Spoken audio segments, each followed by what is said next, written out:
Hola, soy Elena Paganini y les estoy presentando un programa más de Marbella Cool. Esta vez en New York, otra vez mi ciudad, mi lugar fantástico. Y bueno, esta vez con una amiga, con una persona que he conocido hace ya como un par de años, una mujer, una profesional del mundo del real estate, del mundo inmobiliario, que aquí en New York es otro mundo. Nada que ver con el mundo inmobiliario de Marbella, es mucho más competitivo, es mucho más fuerte, y ella es una de las personas que trabaja seriamente en Manhattan, Bronx, Brooklyn. Ella se llama Judynetworks, es su página web, es donde trabaja sus eventos inmobiliarios, pero también ha aprendido y hasta hace 6 años, nada menos que con una de las número 1 en el mundo, The Queen of the Retail en New York, en Manhattan. Estamos hablando de la número 1, no sé, una persona como Faith Consolo, que es quien ha hecho de todo. I think Faith is number 1, ¿no? Number 1 retail broker. Yes. Did everything. More than just New York or the United States, but globally she has shaped retail corridors. So you have this background behind your back, and you are a great professional and business lady too, no? Thank you. I believe I am. That's what people tell me. I've been in real estate for over 20 years, and I've been on many sides of the real estate spectrum, from construction, from mortgages, residential real estate, but I always wanted to be a part of commercial real estate because it was more interesting to me, and also my love of opening restaurants and cooking and creating experiences helped give me the opportunity to meet Faith. Years ago, I was producing a TV show concept that I created, which is called What's Cooking in Real Estate. And the show brought together all the things that I love: networking and bringing people together, cooking, and real estate. And I said, well, let's put it all in a bowl, mix it up, and What's Cooking in Real Estate is what came out of it. And through that, I met Faith, and then we developed a wonderful relationship. And learning commercial real estate, not only, from a legend, but also from a woman. She taught me skills that I use also in other parts of my businesses, because I've also been a producer. I've produced a couple of short films with Beast of the East Productions, and I've also been able to accelerate my networking events to much bigger levels and learn the discipline that I needed through being with the number 1 real estate firm, Douglas Elliman, in the flagship, on the number 1 team with so everything has been number 1. So in everything in my life, I have been operating on the top. So it's the learning experience and the journey has been such a gift to me. Tell me about your events, because the events are very different. This program is going to go to Spain, especially when around the world, but finally is going to be seen in Spain in TV. So what about the difference with events in New York comparing with the events in the other part of the world? Because I can see here there's many people really working, really doing networking. So you organize this part and call different builders, developers, a lot of things. Yes, well, I've been fortunate to have been able to produce my events in Beverly Hills in California, and also in Mexico, in the Riviera Maya, Playa del Carmen, with some of the developers that I was doing there in real estate. And I was able to bring some of my artist friends to their hotels and to their spaces and combine their networks of real estate along with my networks here.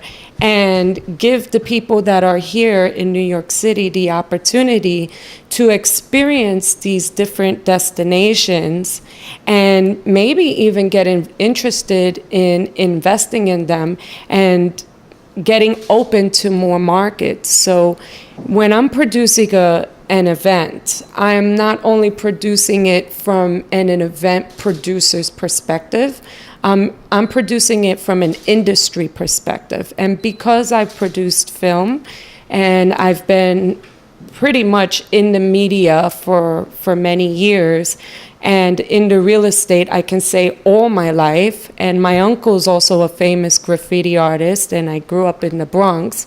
So this is other area that we are going to talk later, because this is what's showing me absolutely very deep to her, because it's art. Everybody that follow my programs know how much I'm interested in art, and more in street art, urban art, graffiti art, hip hop, break dancers, rap. I love that. And when we went together to the Bronx, I was a little afraid, but she is the queen of the Bronx. Nobody can touch us. And I was with the camera afraid, and everybody was hugging her, and these artists, people from bars, different people, no? Well, we can go with the Bronx now, okay? Well, let's even go bigger. So because I was born in Brooklyn, I'm the first generation in this country. My father was born in Egypt, and my mother was born in Scotland. I was born in Brooklyn, and I was raised in the Bronx. I've lived in every borough of New York City, and I've done business in every borough of New York City. And so through all of this, you know, being a girl that grew up in the streets and has this life experience, and then now the big gift and the opportunity to be working with these very powerful people, I've noticed that also when I deal with foreign markets, people, when they come to New York or when they think about New York, they think about Manhattan. And then, you know, even now they think about Brooklyn. And yes, they're also. But there are 5 boroughs in New York City, and each borough is unique to the culture, the communication, how they do business, and the projects. And so when you want to say that you're a real New Yorker, you know, it's very important in any industry, in any business, to understand how that borough works. Because if you want to open up, let's say, a mom and pop restaurant in Manhattan versus the Bronx, Queens, Staten Island, or Brooklyn, it's going to be a very different process, from the real estate, how you're hiring people, how you're charging, and how you're marketing it. And, you know, it's very important, because when you're dealing with real estate, you're not just showing people a space. And that's why commercial real estate is very interesting to me, because you have to understand the neighborhood that you're trying to put a business in. And then you have to also be able to hold that business owner's hands through the process of opening it, developing it, marketing it, and keeping it a success. Because the more successful your clients are, the more successful you are, not only as someone who's a real estate agent or broker, but also as a producer. So you have to have the feeling, or as my grandmother used to say in cooking, the taste. You could go everything by a textbook, but it's the people who do not follow, who understand the textbook and the basic rules, but can think outside of the box. That's the difference of the great and the legend. That is true. What you are saying is absolutely true. To know the people from the different places is the most important, because you communicate in different way with a lady from Madison Avenue to one lady from Bronx that has a small bar to rent, or a hipster in Brooklyn, an artist that has is looking for something, a gallery.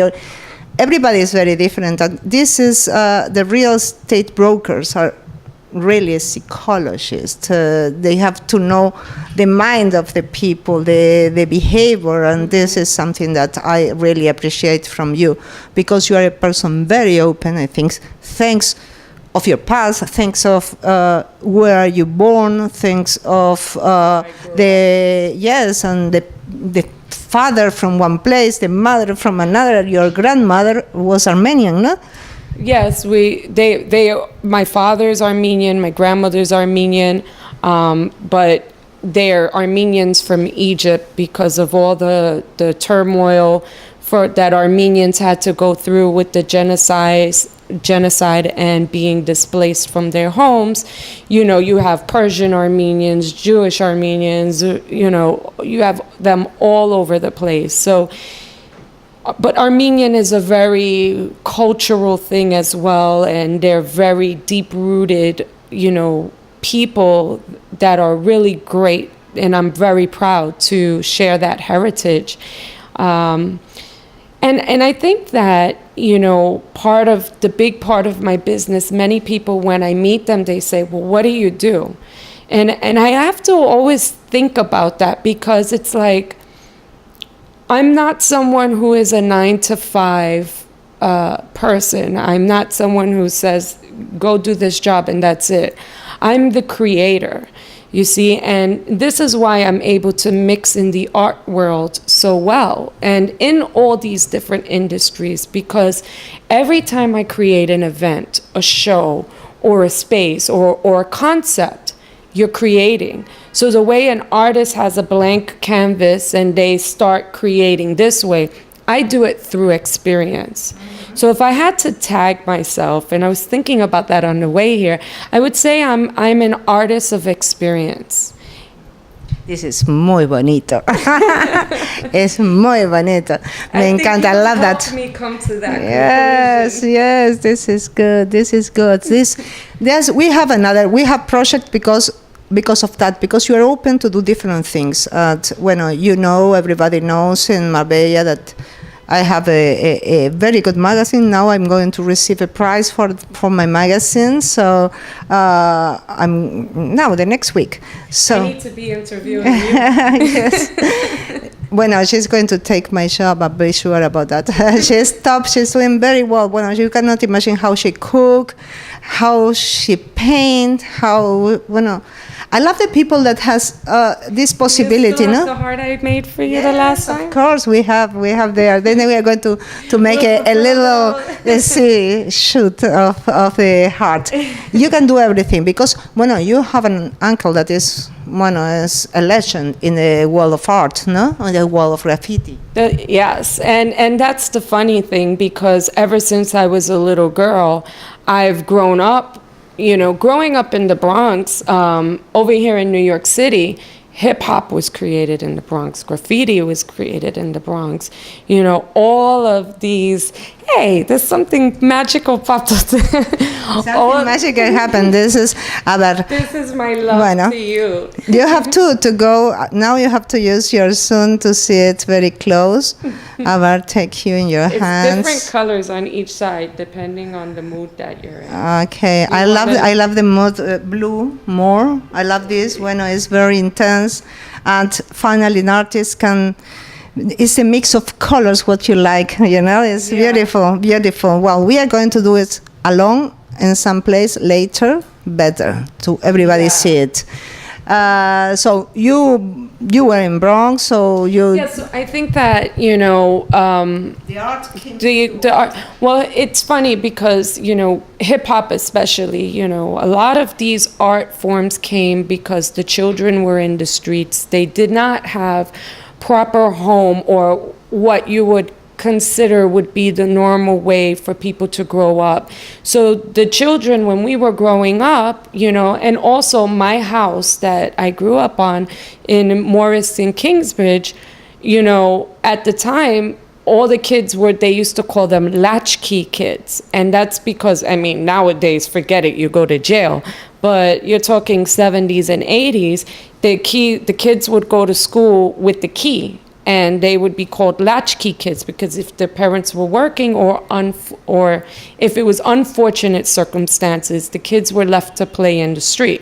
So when you have a bunch of creative kids with open minds and no restrictions and a lot of time, you start to come up with, First they're rapping and they're ciphering and this was the way to work through your anxiety when you were growing up. It was the way to be a part of something and create something so that you feel good about what your surroundings are.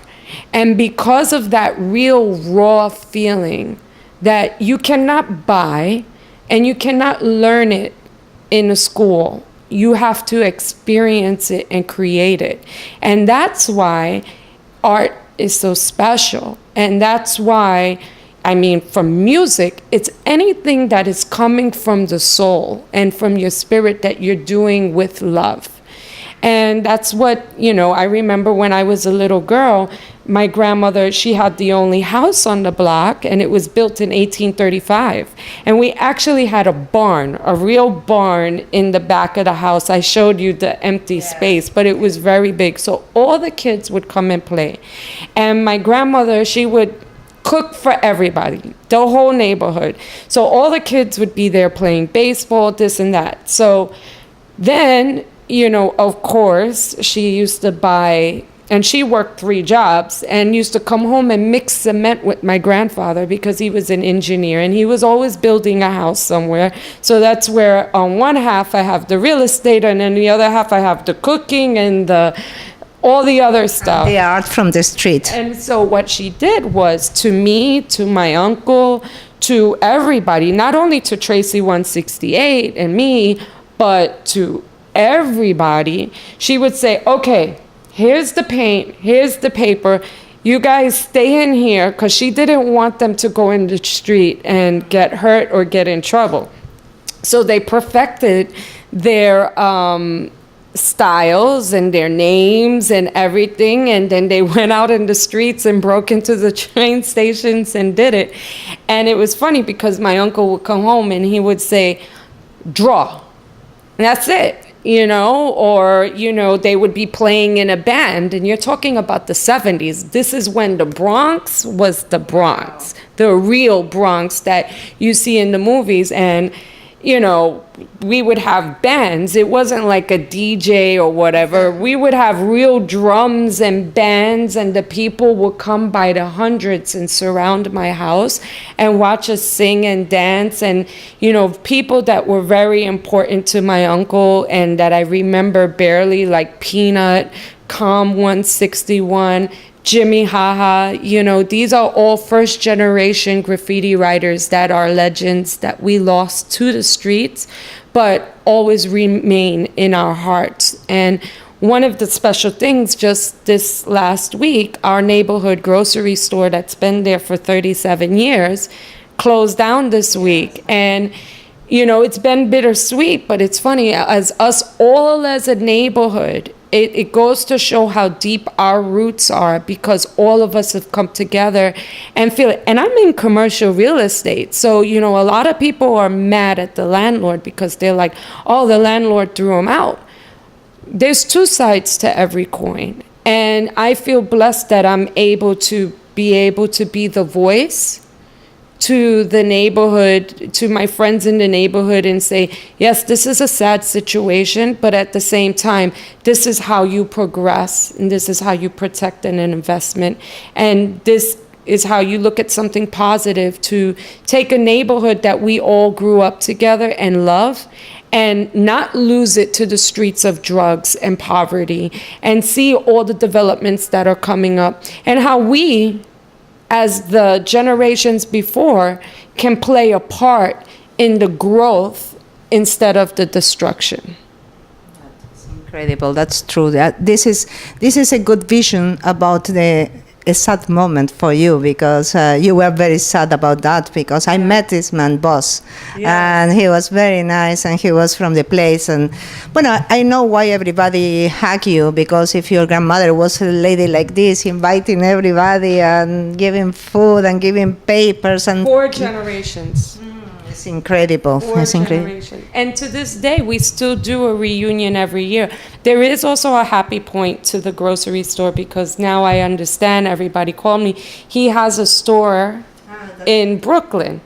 And let's see, most likely it's going to be in Bushwick or Bed-Stuy. If I had to say, maybe Bed-Stuy, because it's still up and coming. It's like the next Bushwick. But it's funny because I live in Brooklyn now, so I'm still able to be, To help him. a help and, promote it and put it out there, and also, do business in my old neighborhood because I do know the landlords. But that's the power of understanding New York. But you understand something, no? That you are going to be out for 2 months probably, no? Because we want to pick this very incredible lady to our business, our real estate, Hansa Realty. We are looking about what we are going to do. If you have to follow one possibility to do a hotel here in New York, or coming with me, at least for 2 months, experience. You have to experience. I like to do both. But we don't believe in limitations. Well, but it's going to be a great experience for her to be in Marbella, in a place that everybody loves. And surely it's going to be very helpful for us. She has a lot of work to do there because we have the magazine. We need people that are strong to join New York and Spain and Germany, and we have to look for people that want to work in our magazine, to do things, and our real estate, of course. For me, this is exciting. There's the saying, I don't know if but they say, if you can make it in New York, you can make it anywhere. And so for me, the challenge of going to a new place where you don't know, listen, it's not like I'm going there with a backpack. I'm going to be with you. So for me, that's amazing. It's a gift, and the challenge is what motivates me and excites me, being able to immerse myself in your world, because I know what works here. But like I said, in all of New York City, what works in the Bronx doesn't work in Staten Island. So you have to be able to adapt. Yes, exactly. And even Faith says to me, she goes, you're a chameleon. You know what a chameleon? A chameleon is it's like a lizard, but no matter what you put it on, it matches that thing. Yes. What's the name? Bueno, en Spanish. Sí, camaleón. Camaleón. Yes.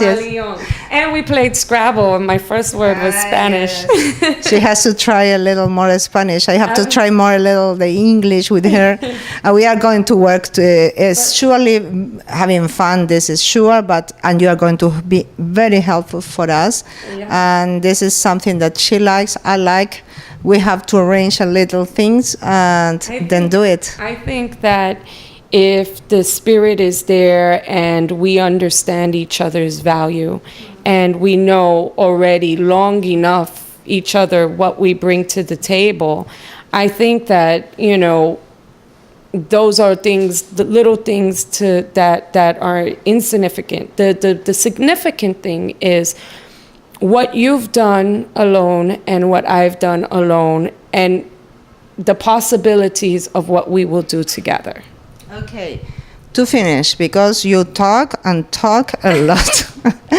To finish, I want to know, shorter, I want to know about your next event, because it's something that is going to happen here, and is going to be when, and who is invited. So right now I am doing the planning process for my real estate subway series 2017 edition, which is a real estate conference in every borough. So there'll be one in Brooklyn, Bronx, Queens, Manhattan, Staten Island, and Long Island. We're starting Long Island because we're going to play with the idea of the outer boroughs or taking the Metro North or the Long Island Railroad. Who's invited is real estate developers, brokers, finance, everyone in the industry, from commercial. And what we are doing very unique, besides the fact that the real estate subway series, there's no other like it. What we're doing is we are going to have simultaneously commercial real estate tracks and sponsors and residential real estate tracks and sponsors, panels, discussions where people are talking. That way, it could stay solid on each side, because if you're a hotel developer, you're not really interested to talk to someone who's developing a 2-family house. So I want to finally give the people in residential real estate a place where they have their own voice in both sides, but then they can also cross-pollinate, because they might come across something and they need some insight, which could end up becoming something very big. So the 2017 Real Estate Subway Series starts March 19? March 14th. 14, okay. March 14th in Long Island, and then we're doing April 25th in Brooklyn, and then we're doing May 16th in Queens, then we're doing June 13th in Manhattan, and so on. I will be able to update you and give you the website, and if you want to find me, Judynetworks.com. Bueno, it's going to pass while we are talking. Yes, is here, so everybody can follow Judy and what she's doing in real estate. And productions. I'm going to be in a couple of films and TV shows to finally get my SAG-AFTRA card. Well, she's doing a lot of things. You mentioned she's scuba diving now. She's doing a lot of things. So I don't know how she has. I'm going to be scuba diving in Marbella, and then with the GoPro, I'm going to get everything under the water, and then we could put it on the TV show. We can do a lot of things. We can do What's Cooking in Real Estate. That I love this title. I'm absolutely in love with that. In Marbella. What's cooking in Marbella? Cool. Yes. That's what's cooking in Marbella. What's cooking in Marbella? And we have to have different people from different places. So if you don't see Judy in New York, you're going to see Marbella soon. Okay? So thank you, Judy. It was a pleasure. And see you soon.